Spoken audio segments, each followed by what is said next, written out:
All right, we're at 101. So I'm going to go ahead and start because we've got a lot of really great stuff to cover. As I've mentioned twice before already, we'll get into it with peak season. And we're looking at sort of how you move from peak survival into using your fulfillment as a strategic advantage and some of the problems you may have to solve in doing that. So, what we're going to do is we're going to start off, I'm going to talk some housekeeping, and then we'll move into the actual session. So first off, if you'd like to participate, if you hear something that maybe kicks off a thought in your head and you want maybe a deeper answer, we may or may not have time at the end of the session to get back to it, but we will follow up if you do have a question. So in order to leave a question, what you could do is just add them into the QA down at the bottom. There's a little button you can push. You can see that there. It'll bring up a window like you see on the right. Add whatever question you want. If we have time, we'll address them. If we can't address them, we'll get back to you because we've got a little bit of an offer that we'll talk about at the end where we're going to send out some stuff to you as a thanks for you attending. Okay. So now let's get started. One of the things that we'll see, and you guys will be able to see from the DTC report, is there's been a big shift, really a transformation from what we've seen in the past, where it was more like firefighting and direct consumer, where we had COVID and everyone had to kind of move in and build these businesses to handle the lower foot traffic. Now we're getting into 4 or 5 years after that, and we're seeing 84% of our respondents for our DTC survey were very confident in their fulfillment systems. Now, what does that mean? They feel like they can handle peak volumes. They feel like they can take on new channels. It was just really a shift in what we saw in the past, where people were really looking to build these businesses, really hopeful to grab business. Now we're very confident, and we're seeing people specialize and do exactly what they have the efficiencies to take on the right business, to drive the right profit, and be confident in their execution abilities. One of those people that have made those transformations is our friends from Dime Beauty. And what we've got here is the fulfillment team. And I've got David Luna, the senior manager of fulfillment, and Baylie Waters, the warehouse operations manager. Thanks for joining us today. Yeah, of course. Thanks for having us. Hey, David, maybe you could just say a couple words about what Dime Beauty is and how you guys are fulfilling. What type of product? I think people can figure it out, but maybe you could just fill them in on it. Yeah, so Dime Beauty, we do skincare products. They are clean products registered through EWG. We do D2C direct fulfillment. We also do some B2B channels, Ulta and Amazon. And generally ship small parcel. We do anywhere from about 40 to about 60 SKUs. It kind of fluctuates over time. We do have some like bundles that we do send out. So, those add a little bit to our SKUs, but that's kind of what we do in this warehouse. We have one fulfillment center, and it's located in Utah. Very lucky to be out there. We were just talking how beautiful it is out there. And so one of the things that what I think would help everyone is like, let's start back at the beginning on kind of where you were, and then we could talk about how your operations were. As I understand it, you guys started before you joined and made some platform investments with Deposco. You guys were really a manual operation, and you kind of had a lot of different challenges. Maybe you could talk me through some of the challenges that you guys saw as you were growing that DTC business. Yeah, so the first thing I want to talk about is when we first started, we were, like you said, a manual process. So what manual process leads is we were printing labels out, right?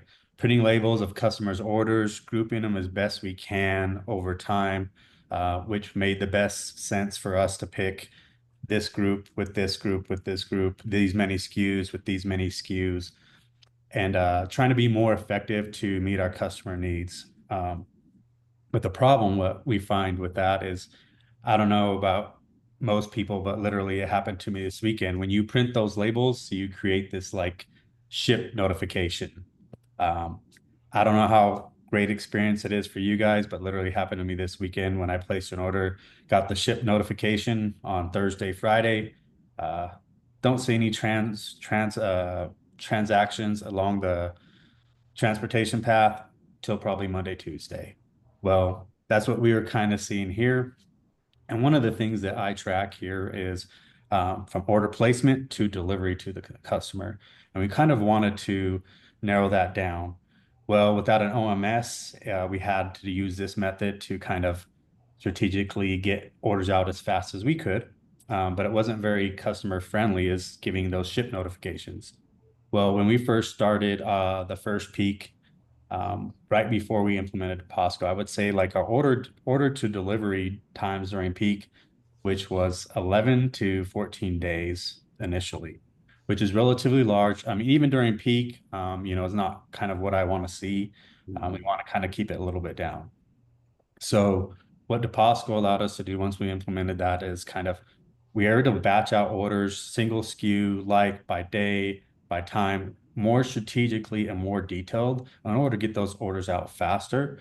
And we kind of narrowed that over time, creating a better customer experience, going from that 11 to 14 days, anywhere from 6.1 days recently to about 7.2 during peak. And that's even with shipping times, right? And so that's relatively a great improvement over time. Kind of allowed our customers to kind of have better experience of, hey, we got less inquiries for our CS team. Where's my order? The very next sale that we had, and it's actually allowed us to kind of reduce the staffing of our customer service team as well because of the lower inquiries as well. I think it also allows you to align with like customer expectations, which have, depending on which way you're looking, was gone crazy in recent people think that you're printing the stuff because you order it and it's supposed to be in your hand that afternoon or something like that. Really a challenge for us in retaining customers, getting that right message out, and making sure that they kind of build upon it, because one of the things that we hear about DTC as a channel is you're able to connect with that customer, manage the experience in a different way. So now you can potentially expand your brand. But if your brand is getting there late, that's not what you're looking for at all. Yeah, and I'll also add to that. One of the things that I noticed from looking at the statistics is our average order to pack to the first scan went down from anywhere from 2.2 days to literally a half a day in this time period. So that's a significant change. Literally, orders are getting printed and scanned same day. I would say it's never really dipped above 0.07. So maybe later in the day to get scanned, but it's literally getting scanned and put in transit that same day, which I think is a great experience for the customer to know is, hey, my order is getting packed, picked, and shipped all in that sequence. And I also understand that the inventory visibility, you talked about that sort of real time as things are happening and it's getting decremented as it happens. I understand that you guys had every Monday you had a huge count. It sounded like it would just really, really wear on you. Yeah, we definitely did that, have that 100% inventory counts every Monday. I will let Baylie speak on the 100% inventory counts because she was more in detailed with that on the day-to-day operations. But I will say it did take a lot of labor every single Monday. Yeah, to kind of go along with that, I think the biggest thing when we were looking at vetting through different softwares is having that backbone inventory management. With that, we did have to do weekly cycle counts 100% across our entire product portfolio. Since the change to Deposco, we have visibility into transaction history, we have ledgered notes, we have visibility into the entire life cycle of a product from receipt all the way to when it ships out the door. One of our biggest pain points before we migrated over was the communication directly from our previous WMS to Shopify. So there wasn't a direct API sync with that. So instead of having real time transactions and adjusting down your inventory as we ship things out the system, we would have to send a certain percentage of inventory into Shopify manually and adjust that as needed. And then we would pull weekly reports that way and compare what was in our predated WMS versus what's in Shopify and manage it that way. Since the change, we've obviously seen a significant increase in efficiency where we're able to not put as much labor into that specific role of the operation and instead direct those labor hours towards pick and pack fulfillment, allowing us to run lean, allowing us to push more volume out the door and then meet those SLA commitments that David was just talking about. I think you also hit upon another key challenge when you start moving channels is now you've got inventory sort of segmented, if you will, for each one. And now that managed becomes 1X, 2x, 3x as you add the different channels on, trying to manage those. And I can imagine how being able to split them up into waves that match, or inventory, being fully confident that the inventory that's being allocated is there. Huge weight off your shoulders, I'm sure. One of one of the things that we also saw was that sort of DTC growth that you guys saw fueled your expansion. So if we were to look into sort of those three channels that you mentioned, Dave, you talked about that DTC, Amazon, and Ultra. That DTC is a huge portion of it. You guys ship nearly 1 million orders. I know you guys have a tight SKU. Some of these guys probably heard 40, 50 SKUs and was like, ooh, I'd love that. But then when you're doing volumes of different connections of them, different, bundles, different, that it does get much more complicated. I think this growth was that inflection point that kind of triggered you guys to look to a new system. Is that right? Yeah, that's definitely correct. I mean, yeah, it's a nearly 1 million orders, but like we're looking at the complexity of anywhere from 2.79 units per order to 3.79, depending on what like our offerings are. Like if we offer a GWP or buy one get one, sometimes those come down as individual picks instead of one singular. So it's kind of that, and it also, like you said, the inventory flow kind of helped with FIFO, managing with Ulta, and managing with Amazon, because we doubled our sales in Amazon this last 2024 and 2025. And then we are 2024, and we're projected to double again this year with Amazon. Ulta, probably about, let's say I can't give you the exact numbers, but we have opened probably at least 300 to 500 stores additionally with Ulta this year, as well as the end of last year. We went not from just ulta.com, we actually went to in stores, which is kind of huge to our growth as well, which makes it a little bit more complex when you're shipping to Ulta as well. That's right. And that's another thing I think that's important as a business. If you're looking at that DTC channel, if you're ever looking to expand, you got to make sure your partner is able, you don't want to be choosing another WMS, OMS provider again. If you get that opportunity to move into Ulta like you guys have, and move into Amazon and that B2B. So you want to make sure that your provider is an omni-channel provider, so it doesn't limit you for things that you're maybe not looking at yet. Do you know what I mean? I think that growth, driving those DTC efficiencies, now you can take on that B2B business knowing at least sort of 80-90% predictably about how you're going to profit and how you're going to execute that because of the investments that you've done in DTC. I'm really excited for the journey that you guys are going on to.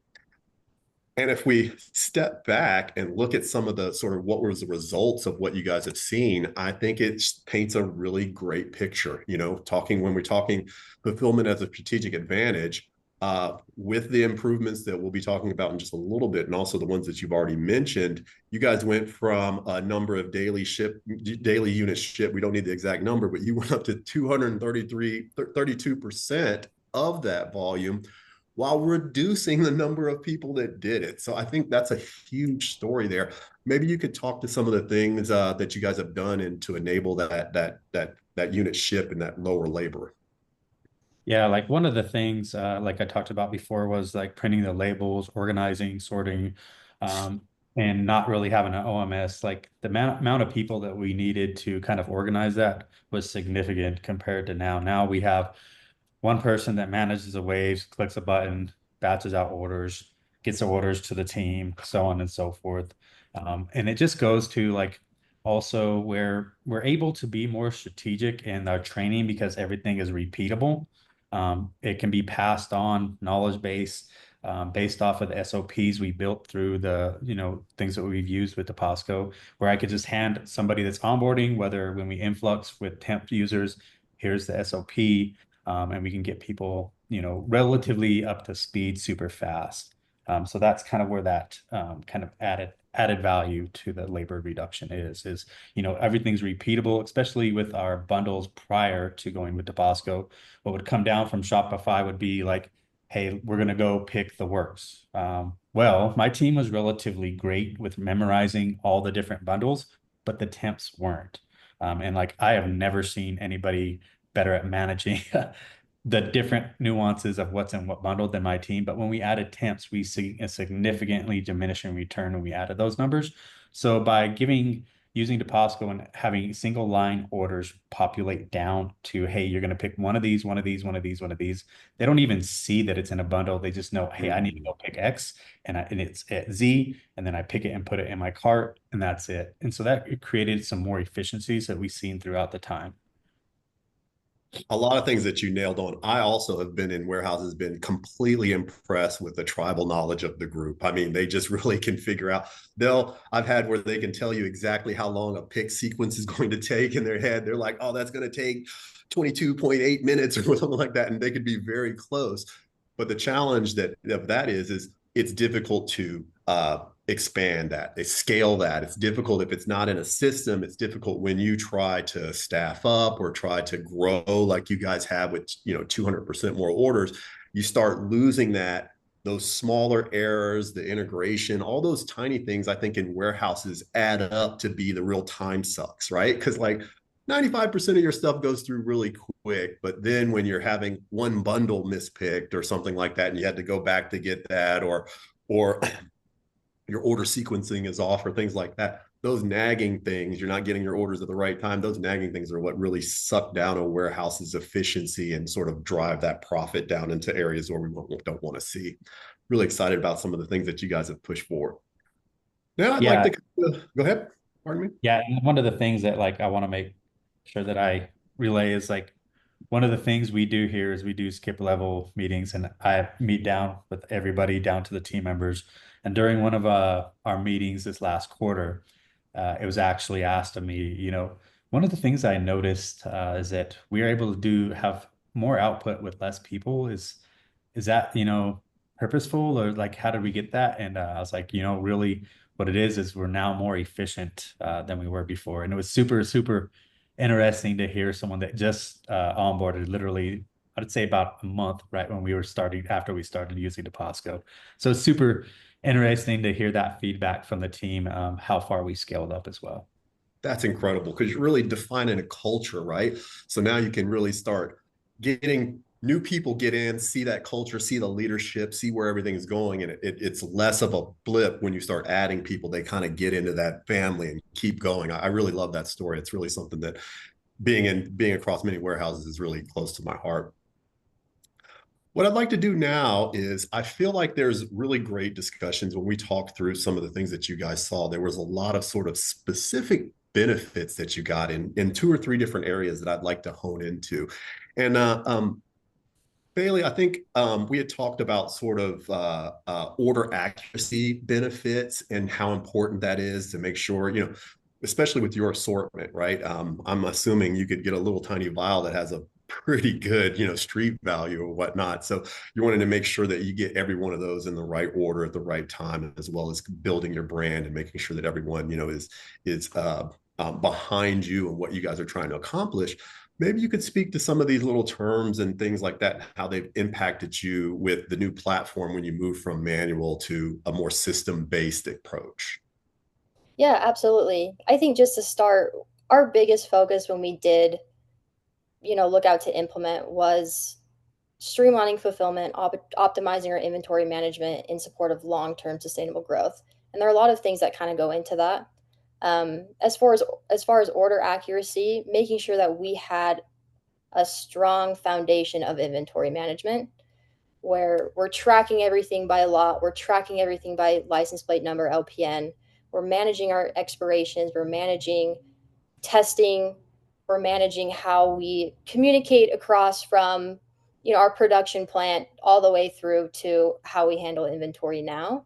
And I think our ability to have such a sound operation, having that user-friendly training like David talked about, enables us to flex individuals over across multiple departments. And with that, they're expanding their knowledge, they're becoming well versed to the roles of the operation, and then in return, your accuracy starts to go up, both in order fulfillment and inventory returns, whatever it may be.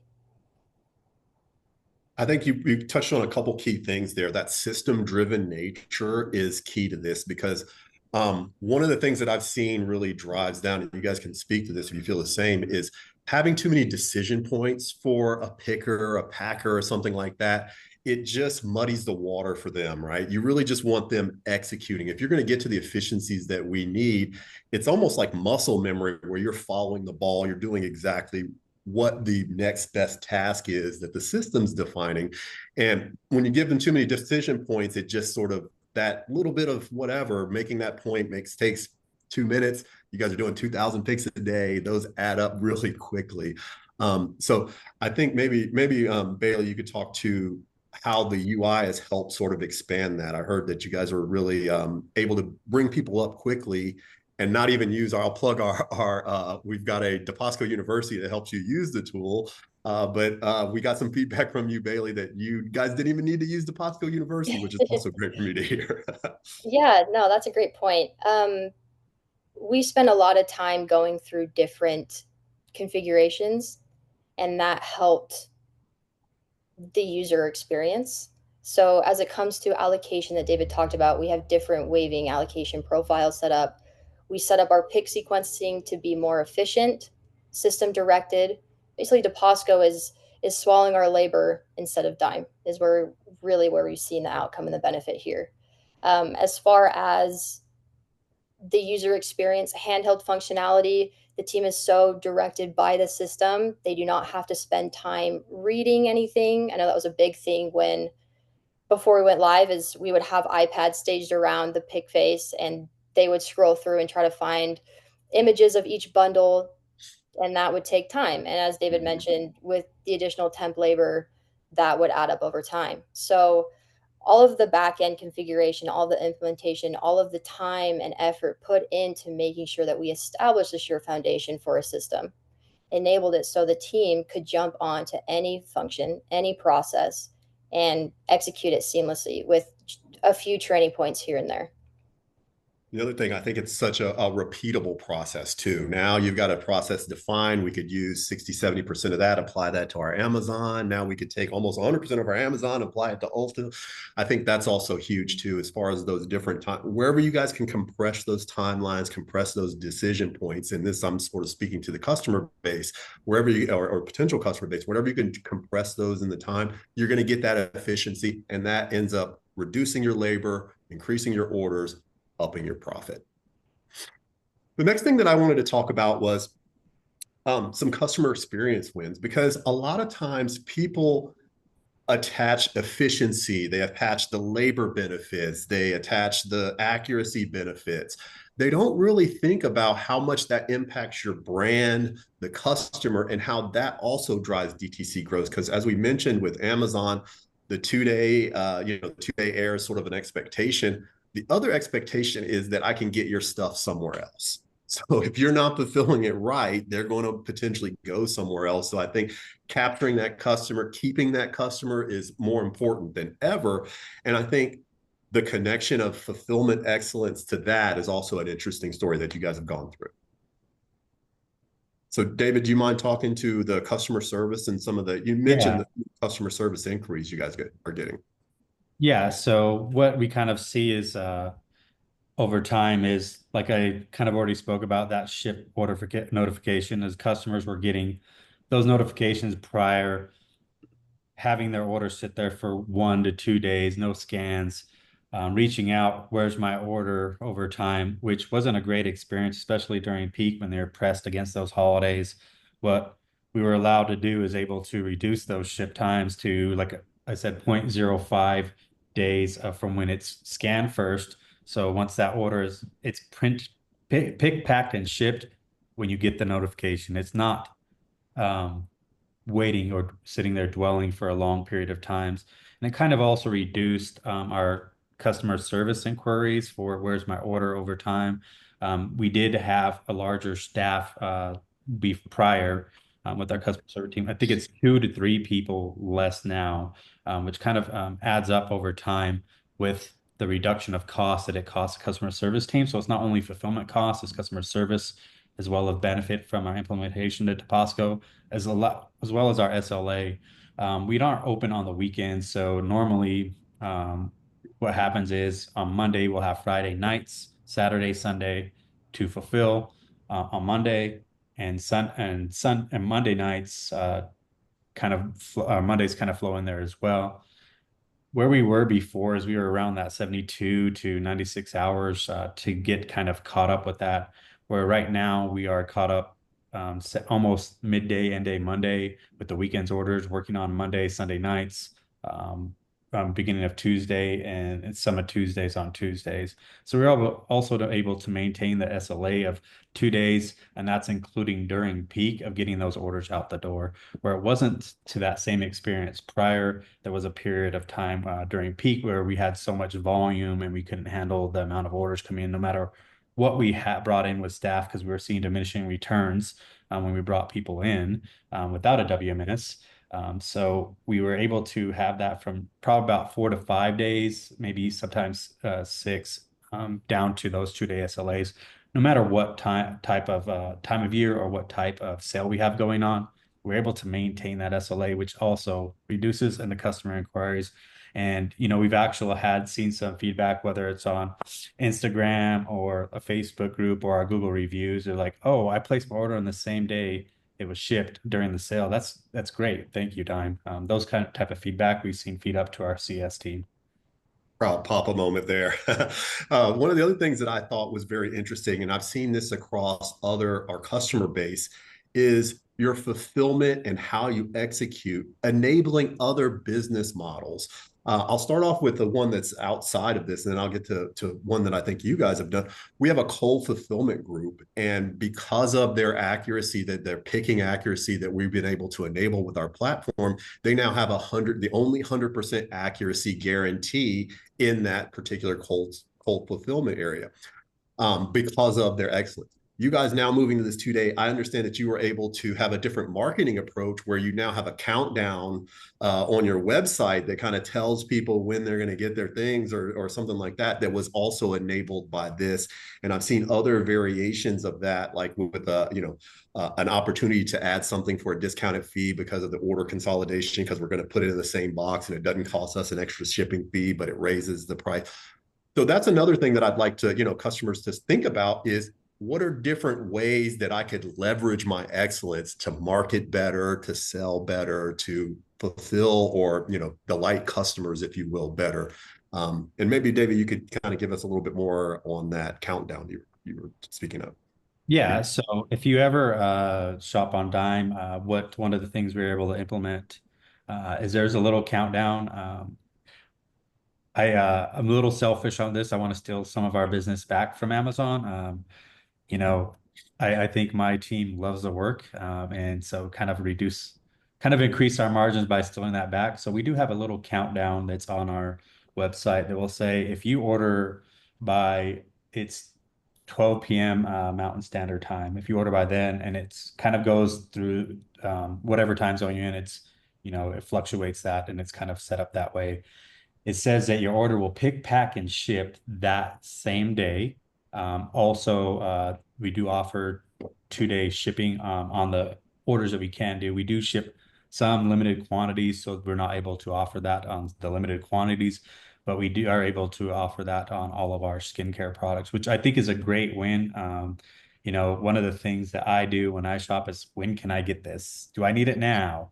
Type of thing. And I think that's the majority of what the American consumer is now. I hate to say it, but like Amazon kind of ruined logistics for a lot of us.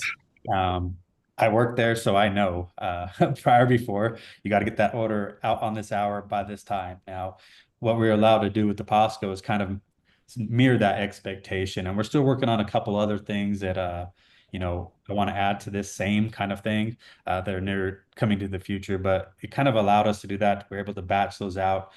Even ones that aren't that are set up for the next day after that timer, usually we're able to get those out a day earlier as well, which I think is another win. I mean, who is happy to say, "Hey, my product was shipped a day earlier"? I don't know anybody that's ever said that. Fantastic. And I love the different ways that your investment are allowing you guys to grow, expanding into channels, reducing costs, expanding volumes, going into different models, different marketing aspects, building your brand in a different way. I think it's key to understand how that investment into your core abilities impacts everything around it. The last 100%. thing that we wanted to talk about was, and Baylie, we've touched on some of these, but the simplified bundle picking, I think, and again, we have talked through this, the scaling aspect of this. One of the things is like you can do something really well, but then when you start having to build it out, like my stepmother knits these like placemats, and they're beautiful and they're great. Well, my wife got her into this school thing where all of a sudden she needed 70 of them, and it became a problem. So it's like it's really great when you're kind of doing it one bespoke, but then when you try to start scaling, you run into issues. So Baylie, maybe you could talk to some of the different, labor or other challenges that you've run into as you guys were different scaling. I know you've touched on some of these, so just speak where you want. Yeah, absolutely. Initially, when we were doing bulk picking, so single line item for a pool of customers, as David mentioned before, we're printing these off in bulk. And there were times where we would carry orders over and the customer would expect those same orders to be shipped out the following day. Now with Deposco, we utilize the same function, but we're able to streamline it based off our pick sequencing, based off where we push labor, limited training. They're able to just use the system, directs them to the location, directs them to the quantity, and tie that to a single container and ship those off very efficiently, very effectively. As far as scaling, as it comes to onboarding, so on and so forth, when we do bring in additional temp labor, the reduction in training has been astronomical. So whether we're bringing in the same temps who have been trained previously or we're introducing them to an entirely new process, they're able to jump on with limited supervision, limited guidance, and just allow the system to do the work. I think that's key. So that again, that's scaling allows you to expand your workforce and be confident that they're going to get the actual work done. Because I've seen where temps are, you've got to have the temp shadow you for a while. That temp doesn't come back the next day, and now you've lost that shadow person's day. There's just a lot of nuances in bringing on temp workers without a system in order to kind of get them into that culture, into that expectations to deliver all these things that we've been talking about. It's challenging without some sort of system where you can say, hey, straightforward. If you've used a phone before, you probably know how to do this. Follow the activities. That's a way different conversation than this bundle has these 3 items and this bundle has these 5 items, as you guys were doing in the beginning. Exactly. Yeah. Cheers. So now I'd like to move back into what our DTC findings and how a lot of what Dime is experiencing was actually mirrored in what we heard executives and supply chain leaders say. So if we look at some of the stats, I'll go back to that initial stat we talked about with a lot more people confident in their systems. Not in the past, I don't have the exact numbers, but in the past, we felt everyone was moving into DTC, prioritizing it as a channel, but not necessarily confident in how it approached. And in the last year, all that's changed. I think those different investments are now coming to fruition. The implementations have finished, and now they're sort of evening out, so you can see what your performance is and start predicting stuff. I think that's giving a lot of confidence to the entire fulfillment industry. A really interesting one was the growth of DTC. 86% of those surveys had 50% or more of their revenue from DTC. And pardon me, I said that wrong. At least 50% of their revenue from DTC, which is a huge expansion from what we've seen in the past again. So now we can see that as people tried to get that direct customer connection during pandemic and those investments, they're all paying off and they're seeing really good growth. And the thing about DTC is you get to control that interaction. You get to control that expectation of when you're going to get it. You get to drop in those different value-added services or different, offers and everything. It's an experience you control, which makes it really, really brand defining. We think is very important. And then now we're seeing a shift for people into focused or sustainable growth, meaning they know what they're good at and they're taking on more business that allows them to execute at what they're good at. They're not looking for new DTC businesses. They're really actually expanding into different channels, like a lot of the things that we saw today with Dime Beauty. They're confident in their system because they've made that shift from that manual system into a scalable platform.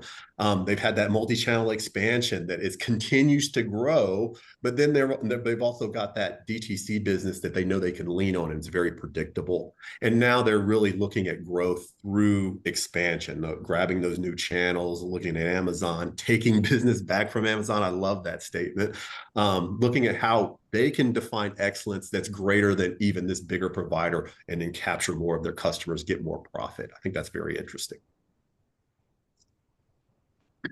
Now I want to take just a minute to talk through, just between the three of us, talk to some of the different things that we saw as far as potential strategic lessons that you can take from this. So one of them is workforce development. There's been a big shift in the past. I know we talked about bringing on temps, but I think there's been a shift where temps are not a necessary evil. I can't think of a better phrase, but are necessary when they're necessary. But generally what we're seeing is people are doing a lot more cross training, making sure that people can do multiple roles and they can sort of follow the life cycle. Maybe we're receiving and then we move over into a certain type of bulk picking while someone else is doing each picking or doing some replenishment, but we're doing multiple roles to keep them to use some of that time that we've gained back from the efficiency. So maybe Baylie, you could talk on that workforce development. I know you guys kind of built this facility specific knowledge. I know we talked about sort of the bundles, but it feels like you guys kind of have a whole comprehensive training program around how you manage your labor and how you invest back into them. Yeah, absolutely.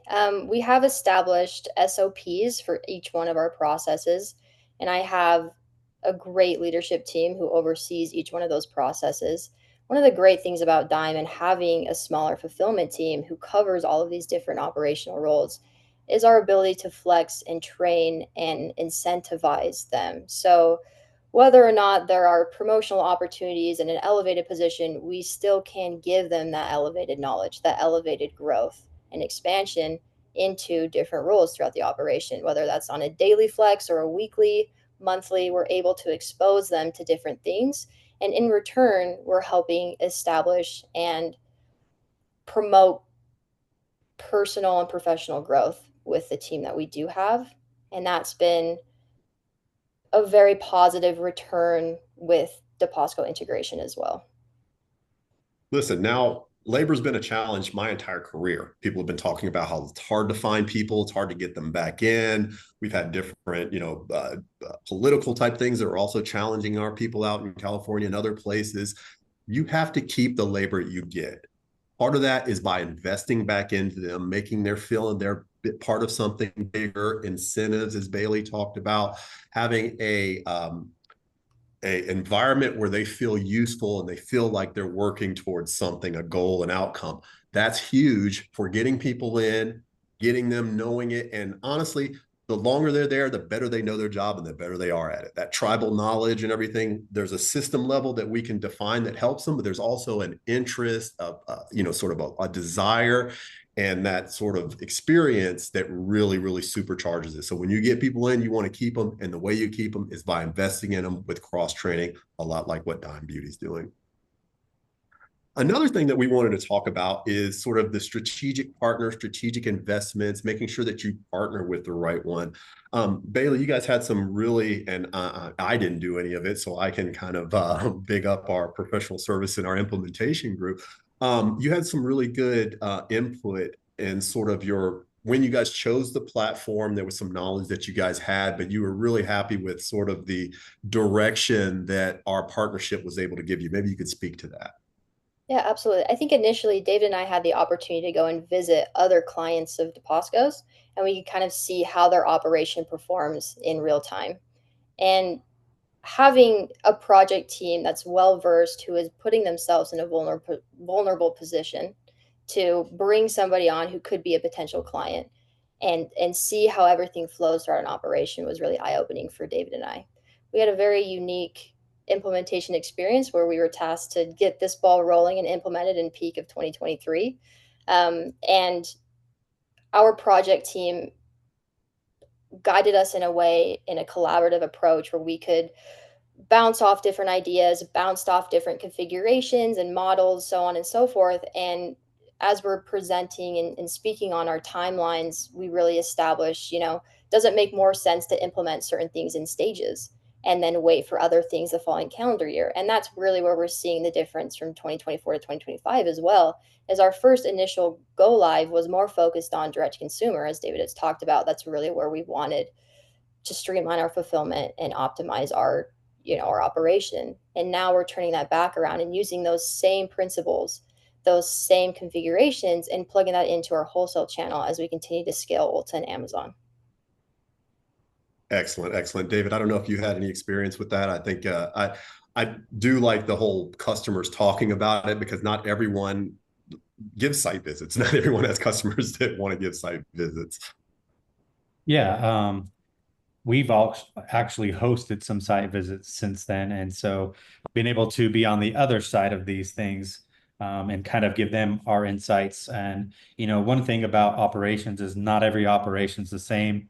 We all have different ideas, different things. So it's good to have that back and forth on what we found worked for us and what they have challenges. But I would say one thing to add to kind of Bailey's story during our implementation is the great thing about like when we're implementing with Deposco is, I have years and years of experience, but that doesn't mean I always have the right idea. I don't implement a WMS every single day. I have done a few, but the team with Deposco would challenge me on my strategic thinking and say, well, what about this? Why wouldn't it work this way? Why can't we do it this way? So it was more like a back and forth partnership for that strategic investment of where our future was going with time, instead of, hey, this works now, but hey, what would work in the future? And I think that's the key part in scaling a business, is kind of not looking at what's right in front of you, but having the experience on that team that was implementing to say, hey, this may be great solution for now, but I've seen it done this way for this, and this is the benefit it had with that as well. So I think that was the most important part for me was, okay, it's not only me in this and Baylie in this, it's a strategic investment in our operation and the growth going forward, not just for 2023, 2024, but 2023 and 4 and beyond is where the decision-making process was. That's right. We want that super arc growth. That's what we're looking for. And that brings us to our final one is, if you, and what I mean by this peak is profit, if you can define the right investments, invest in your workforce, the processes behind it, the systems, you can turn your fulfillment into a strategic advantage, a competitive advantage where you're driving margin. You'd think David wants to take things from Amazon because they're making less money when they send it direct to consumer. No, he wants to capture as much profit as he can. And these types of systems, these investments allow him to do so by making sure that you're aligning people, processes, and the future. As David mentioned, you can really turn what potentially is a cost center right now into an engine that drives you growth in the direct to consumer channel, efficiencies that build your business in other ways, moving into new channels, expanding in it, pulling back a volume from other channels that you can do better, things like that. The confidence in order to grow and sort of excel through that operational excellence. It's just been a great story. And I really want to thank you, David and Baylie, for your time and your really an interesting super relatable stories. Anyone that's been in a facility, anyone that's stood up a warehouse or fulfilled any orders can understand the challenges that you guys have been through. So thank you so much for sharing your story with us and our and the group that's joined here. And the last thing I'll end on is the fact that I'd like to thank you, all the attendees that's here. We'll be following up on any questions that we have, and we'll also be sending out a recording of this actual interaction so that you can share with coworkers or anyone that didn't make it. And we'll be sharing our actual DTC supply chain report that goes into more depth about how you could use your supply chain as a operational excellence driver that helps you capture more profits, grow your business, and just be in a better place next year, much like our friends at Dime Beauty were. If you look at their incredible 2024 and how their 2025 is shaping up, we want to define that growth for you. So if you're interested in learning more, you can join us at deposco.com, and you can get some great healthy skincare products at dimebeautyco.com with our group, David and Baylie. I thank everyone for joining today and look forward to our next session. Thanks, everyone. Thanks, guys, for joining.